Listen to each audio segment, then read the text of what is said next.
अगर आप कक्षा 12 के स्टूडेंट हो तो ये क्लास आपके लिए। आज हम इस क्लास में प्रश्नावली 1.1 का 13वां प्रश्न हल करके दिखाएंगे। प्रश्न को बहुत ही आसान सरल तरह से हल करने वाले हैं, तो प्रश्न को हल करते हैं। 13वां प्रश्न, सिद्ध कीजिए कि समस्त बहुभुजों, बहुभुजों का मतलब होता है जिनकी अलग अलग भुजाएं हों, के समुच्चय ए में संबंध, यहाँ पर जो रिलेशन दिया हुआ है P1, P2 सच डैट, इसे हम बोलते हैं सच डैट P1 तथा P2 की भुजाओं की संख्या समान है प्रकार से परिभाषित संबंध R एक तुल्यता संबंध है। 3, 4 और 5 लंबाई की भुजाओं वाले समकोण त्रिभुज से संबंधित समुच्चय ए के सभी अवयवों का समुच्चय ज्ञात कीजिए।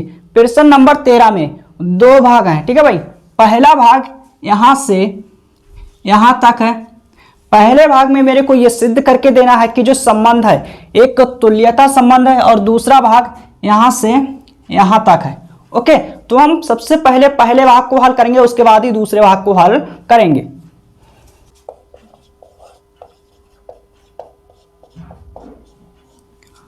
पहले भाग में मेरे को यह सिद्ध करके देना है कि जो संबंध है एक तुल्यता संबंध है।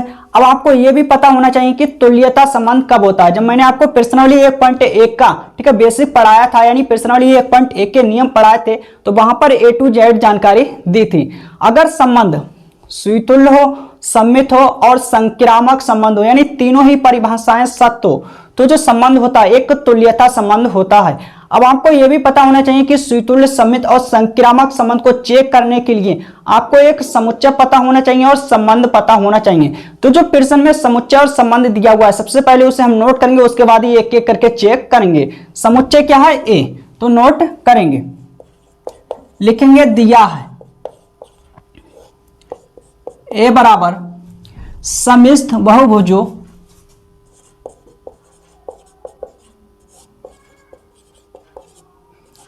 भुजों का समुच्चय। अब यहां पर ये जो समुच्चय दिया हुआ है समस्त बहुभुजों का समुच्चय, यह है अपरिमित समुच्चय यानी अनंत समुच्चय। तो हम लिखेंगे आगे अपरिमित समुच्चय। ओके, अब हम रिलेशन यानी संबंध को नोट करेंगे। संबंध क्या है? P1, P2 सच डैट, इसे हम बोलते हैं सच डैट P1 तथा P2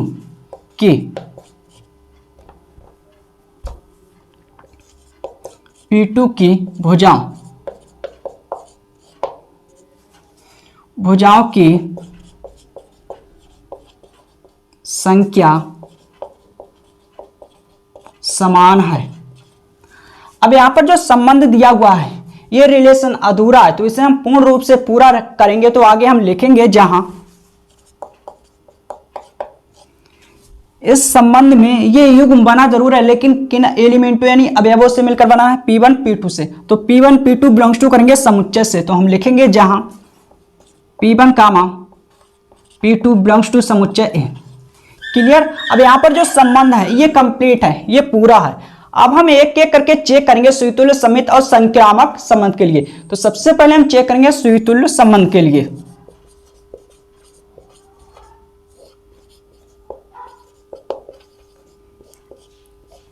स्वीतुल्य संबंध का मतलब होता है खुद का कलेक्शन खुद से होना। इसको चेक करने से पहले इसका सूत्र मैं लिख देता हूं, जिसकी सहायता से आपको अच्छी तरह से समझ में आएगा।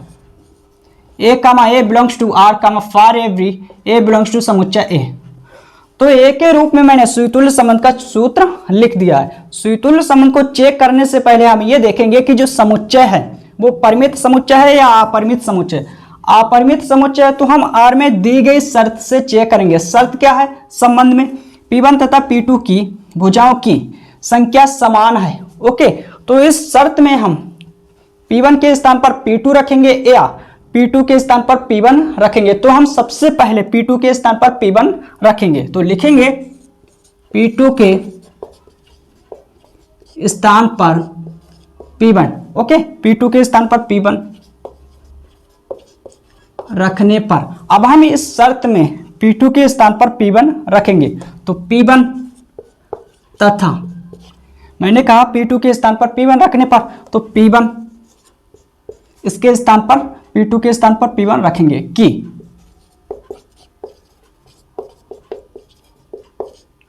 भुजाओं की संख्या समान है। क्लियर।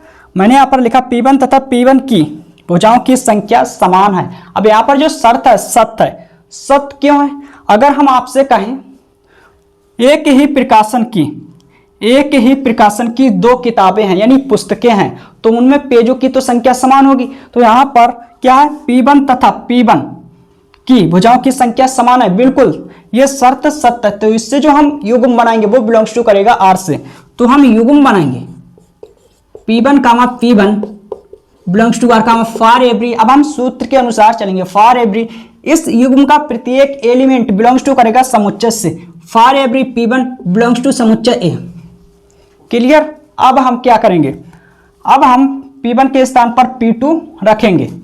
लिखेंगे अब P1 के स्थान पर P2 रखने पर ओके। अब इस शर्त में जहां पर P1 होगा उसके स्थान पर P2 रखेंगे।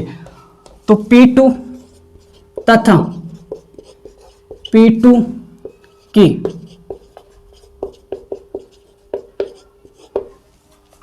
भुजाओं की संख्या समान है। ओके। अब यहां पर जो शर्त है सत्य है। इससे जो युग्म बनेगा वो बिलोंग्स टू करेगा R से। तो लिखेंगे युग्म बनाएंगे दैट इंप्लाइज ठीक है भाई P2 comma P2 belongs to R comma for every P2। Okay. सूत्र के अनुसार चलेंगे। फॉर एवरी इस अवयव का प्रत्येक एलिमेंट बिलोंग्स टू करेगा समुच्चय A से। क्लियर। अब यहां पर ये दोनों युग्म बिलोंग्स टू कर रहे हैं R से रिलेशन से। तो कहने का मतलब ये है कि जो संबंध है ठीक है एक का सुतुल्य संबंध है। तो हम लिखेंगे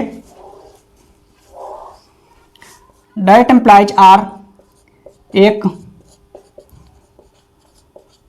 सुतुल्य संबंध है। यह हम इस प्रकार से भी लिख सकते हैं दैट इंप्लाइज R सुतुल्य संबंध है। क्लियर। आप लोग इसे नोट करिए। इसके बाद हम सम्मिश्र संबंध के लिए चेक करेंगे क्योंकि मेरे पास स्पेस यानी स्थान कम है।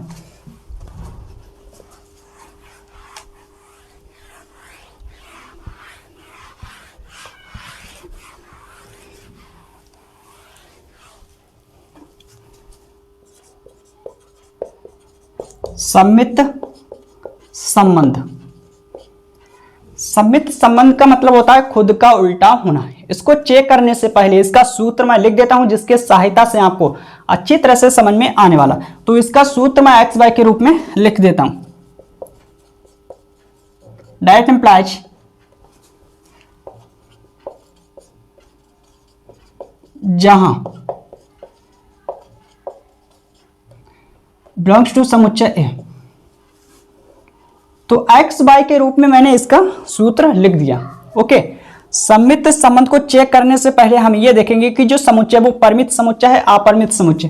अपरिमित समुच्चय है तो हम R में दी गई शर्त से ही चेक करेंगे कि जो संबंध है भाई जो संबंध है सम्मिश्र संबंध है या नहीं है। तो हम नोट करेंगे शर्त को। शर्त क्या है? P1 तथा P2 की संख्या ठीक है P1 तथा P2 की भुजाओं की संख्या समान है। तो नोट करेंगे इस शर्त को P1 तथा P2 की भुजाओं की ओके P1 तथा P2 की भुजाओं की संख्या समान है। मेरे प्यारे दोस्त अब हम सूत्र के अनुसार चलेंगे। सूत्र में डेट इंप्लाइज है तो हम लगाएंगे डेट इंप्लाइज। सम्मिश्र संबंध का मतलब होता है खुद का उल्टा होना। अब हम उल्टा करेंगे इस शर्त को उल्टा करेंगे। P2 को हम पहले लिखेंगे P1 को बाद में। तो हम लिखेंगे P2 तथा P1 की ओके P2 तथा P1 की भुजाओं की संख्या समान है। क्लियर। यहां पर ये दोनों शर्तें सत्य हैं, संतुष्ट होती हैं। ओके, तो इनसे जो युग्म बनेंगे वो बिलोंग्स टू करेंगे आर से, तो हम युग्म बनाएंगे that implies P1 comma P2 belongs to R. Okay, सूत्र में क्या है, दैट इम्प्लाइज। क्लियर। अब इससे हम युग्म बनाएंगे P2 comma P1 belongs to are, जहां ये दोनों युग्म बने जरूर हैं लेकिन किन अवयवों से मिलकर बने हैं, P1 P2 से। तो हम लिखेंगे P1 comma P2 belongs to समुच्चय ए। ओके, अब यहां पर ये दोनों युग्म बिलोंग्स टू कर रहे हैं आर से, तो कहने का मतलब ये कि जो संबंध है सम्मित संबंध है, तो हम लिखेंगे दैट इंप्लाइज आर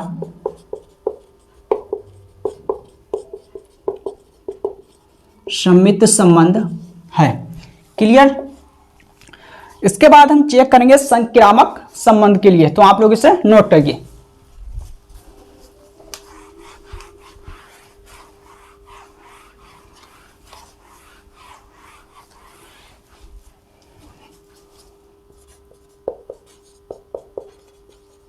संक्रामक संबंध।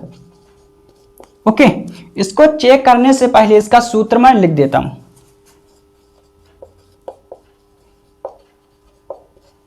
तथा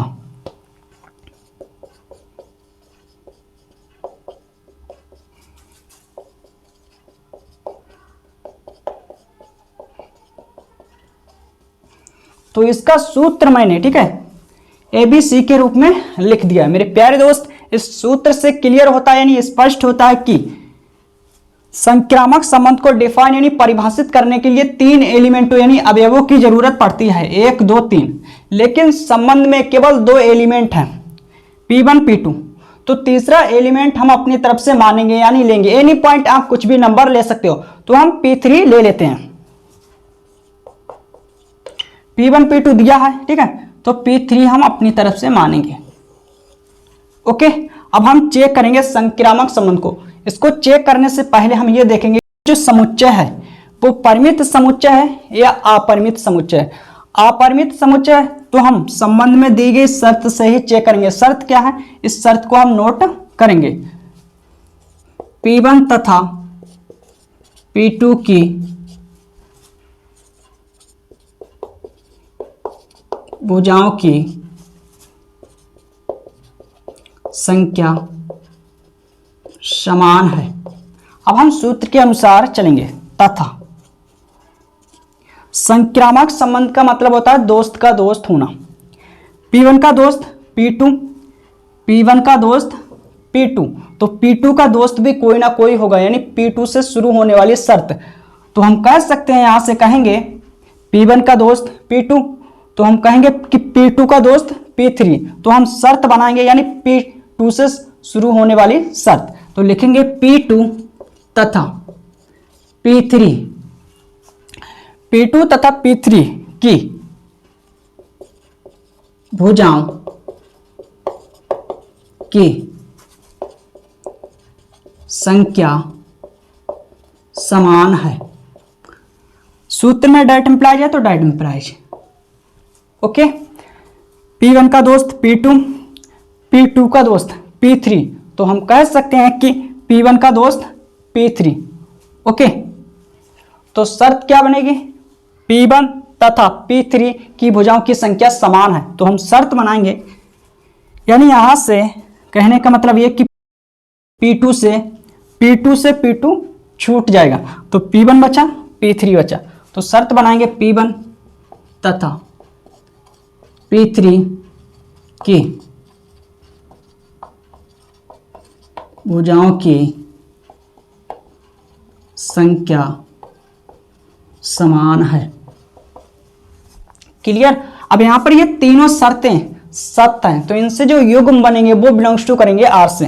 तो हम युग्म बनाएंगे P1 comma P2 belongs to are, ठीक है, तथा इससे युग्म बनाएंगे P2 comma P3 belongs to R, that implies. Okay, अब यहां से P2 से P2 छूटेगा। क्लियर। तो क्या बचेगा P1, P3। अगर हम शर्त बनाएंगे, अगर हम इस शर्त से युग्म बनाएंगे, ठीक है, तो यही युग्म बनेगा P1, P3 belongs to R, जहां, क्लियर। अब यहां पर ये तीनों युग्म बने जरूर हैं, लेकिन किन से बने हैं, किन अवयवों से मिलकर बने हैं, P1, P2, P3 से। तो लिखेंगे P1, P2, P3 belongs to समुच्चय ए, क्लियर।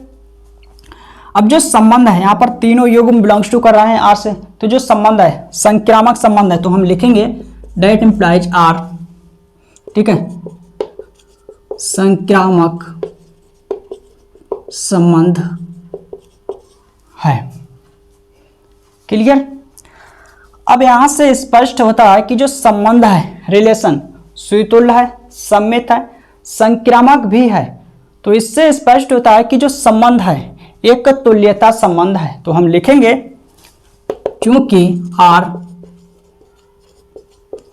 सुतुल्य, सम्मित तथा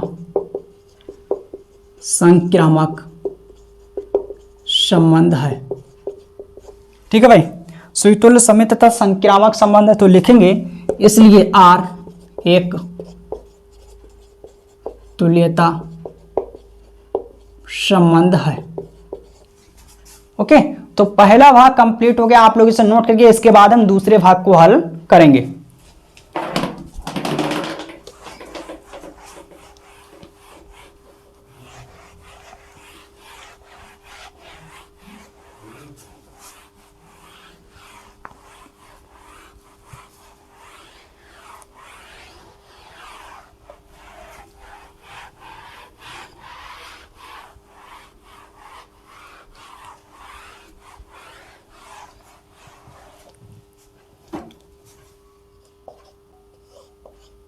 दूसरा भाग, दूसरे भाग में मेरे को ये चेक करना है कि समुच्चय ए में वे कौन से बहुभुज होंगे।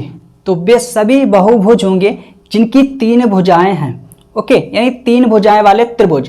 त्रिभुज की कितनी भुजाएं होती हैं? तीन होती हैं। तो वे सभी बहुभुज त्रिभुज होंगे। तो हम लिखेंगे, ठीक है भाई, चूंकि इसे नोट करेंगे 3, 4 तथा 5 लंबाई की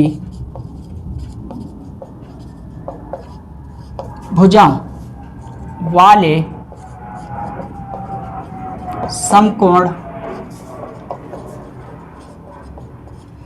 त्रिभुज से संबंधित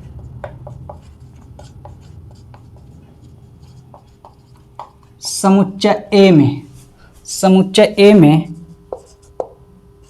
वे सभी बहुभुज होंगे जिनकी तीन भुजाएं हैं।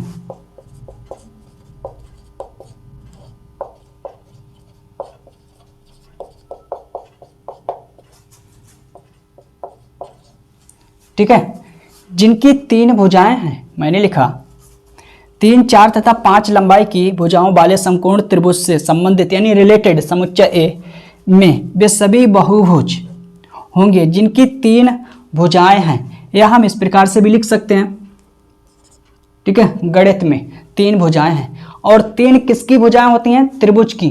तो हम लिखेंगे वे सभी बहुभुज त्रिभुज होंगे। ओके, इसलिए तीन नोट करेंगे इसे, 4 तथा 5 लंबाई की भुजाओं वाले समकोण त्रिभुज से संबंधित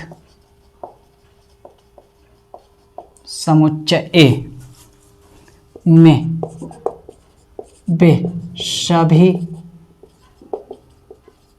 बहुभुज त्रिभुज होंगे। तो भाग दूसरा भी कंप्लीट हो गया।